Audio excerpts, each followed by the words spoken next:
ناظرین اکرام السلام علیکم۔ پاکستان اس وقت اپنی جغرافیائی حیثیت، معیشت، دفاع اور اسی پیک کی وجہ سے بہت سے بڑوں کی آنکھ میں کھٹکتا ہے۔ چین سے اس کے مراسمی علاقے اور عالمی قوتوں کو منظور نہیں، کیونکہ اس طرح پاکستان ترقی یافتہ اور خود مختار ملک بن جائے گا۔ انہیں پاکستان کی ترقی اور خوشحالی سے اتنی چڑ نہیں جتنی خود مختاری سے ہے۔ سوچنے کی بات یہ ہے کہ آخر کب تک چلے گا؟ ہمیں اپنی مرضی سے اپنے حق میں فیصلے کرنے کی اجازت لینے کی بجائے عمل کر کے دکھانا ہے کہ 1947 میں جو ملک برطانیہ اور ہندوستان کے قبضے سے آزاد ہوا تھا وہ آج کسی اور آقے کے تابع نہیں، بلکہ اس کی پالیسی اس کی قومی امنگوں کی ترجمان اور آئینہ دار ہے۔ ہمیں یہ بات یاد رکھنی چاہیے کہ ٹیکنالوجی اور ترقی جدا جدا یا علیحدہ چیزیں نہیں ہیں، یہ دراصل ہماری قومی نفسیات و سمجھ بوجھ کا حصہ ہیں، اور یہی ہمارے معاملات میں فوقیت یا برتری کا تعین کرتی ہیں۔ دنیا کی کوئی بھی قوم ٹیکنالوجی کو اپنانے یا اس کے حصول میں کامیاب اس وقت تک نہیں ہو سکتی جب تک کہ قوم بنیادی تبدیلی اپنی سوسائٹی یا ماحول میں نہیں لاتی، اور یہ تبدیلیاں اس وقت تک ٹیکنالوجی کی ترقی کے لیے مفید نہ ہوں گی جب تک اس کی جڑیں سوسائٹی میں اچھی طرح قدم نہیں جما لیتی۔ اس وقت پاکستان کو سب سے بڑا چیلنج وعدوں اور کارکردگی کا وسیع فاصلہ طے کرنا یا کم کرنے کا۔ ایک جانب ہمارے پاس وہ تمام ذرائع موجود ہیں جو اس ملک کو ایک ترقی یافتہ قوم بنا سکتے ہیں۔ مثلاً ہم اچھی فصلیں تیار کرتے ہیں، معدنی ذخائر ہیں، بے انتہا میٹھا پانی ہے، یہی نہیں ہمارے کسان کانکون بہت محنتی ہیں۔ دوسری جانب ہم دنیا کے غریب ترین ممالک میں شمار ہوتے ہیں، ہمارے آبادی کا آدھے سے زیادہ حصہ غربت کی سطح سے نیچے ہے، تعلیم اور طبی سہولتوں کا فقدان ہے، خوراک و سبزیوں، صفائی، رہائش اور ہائیجین کا فقدان ہے، زہریلی ملاوٹ ہر کھانے کی چیز میں موجود ہے۔ اگر دواؤں اور کھانے کی صنعتوں کو دیکھیں تو آپ کا دل دہل جائے۔ یہاں منافع خور ضمیر فروش لوگوں کی زندگی سے کھیلنے والے آنکھ جھپکتی ارب پتی بن گئے ہیں۔ سب سے بڑھ کر افسوسناک اور قابل افسوس بات یہ ہے کہ خواندگی کی شرح شرمناک حد تک نیچے ہے۔ 2/3 لوگ نہ پڑھ سکتے ہیں نہ لکھ سکتے ہیں، اور آدھے سے زیادہ عوام کے سر پر نہ چھت ہے اور نہ ٹائلٹ۔ ہمارے بجٹ کا خرچ دفاع پر زیادہ اور تعلیم و سماجی کاموں پر بہت کم ہے۔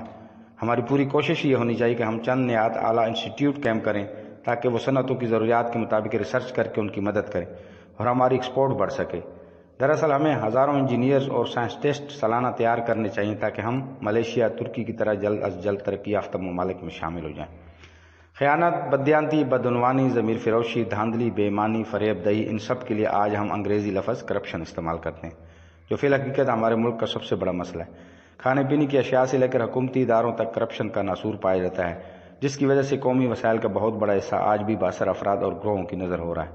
پھر یہ حقیقت بھی پیش نظر رہنی چاہیے کہ صرف مالی معاملات میں بدعنوانی ہی کرپشن نہیں بلکہ اس کے بے شمار روپ ہیں۔ تعلیم، ملازمتوں اور مناصب میں میرٹ کا راستہ روکنا اور منظور نظر افراد کا نوازا جانا، سرکاری اختیارات اور وسائل کو ذاتی مقاصد اور مفادات کے لیے استعمال کرنا، عدالتوں میں جھوٹی شہادتیں اور ذیلی شواہد پیش کرنے، یہ سب کرپشن ہی کی مختلف شکلیں ہیں جن کی موجودگی میں کوئی معاشرہ حقیقی طور پر ترقی نہیں کر سکتا۔ اس لیے ملک سے کرپشن کے خاتمے کا ہمارے قومی ایجنڈے کی اولین ترجیحات میں ہونا ضروری ہے۔ صاف پانی کی فراہمی ہر شہری کا بنیادی حق ہے، لیکن پاکستان میں بہت سے لوگ اس حق سے محروم ہیں۔ ملک بھر میں مضر صحت پانی کی بڑھتی ہوئی شکایات اس بات کا ثبوت ہیں کہ عوام کو پینے کے لیے صاف پانی مہیا نہیں۔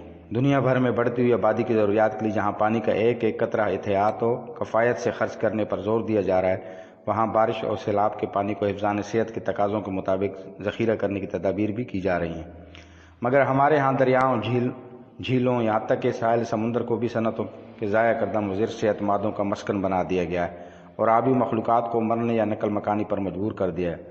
حکومت کو چاہیے کہ پانی کے مؤثر ذخائر بنانے سے لے کر دریاؤں، نہروں، جھیلوں اور سمندر پانی کی آلودگی سے بچانے کے لیے اقدامات کر کے اسی طرح ماحولیاتی آلودگی کی بڑھتی ہوئی صورتحال کے سبب ویسٹ مینجمنٹ کمپنیاں وقت کی اہم ضرورت ہیں۔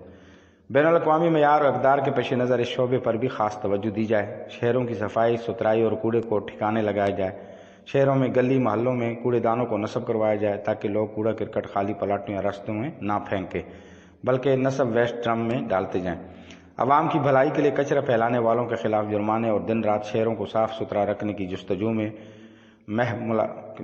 محو ملازمین کی فلاح و بہبود اور صحت و تندرستی کے لیے مزید پروگرام بھی ترتیب دیے جانے چاہئیں۔ وما علینا الا البلاغ۔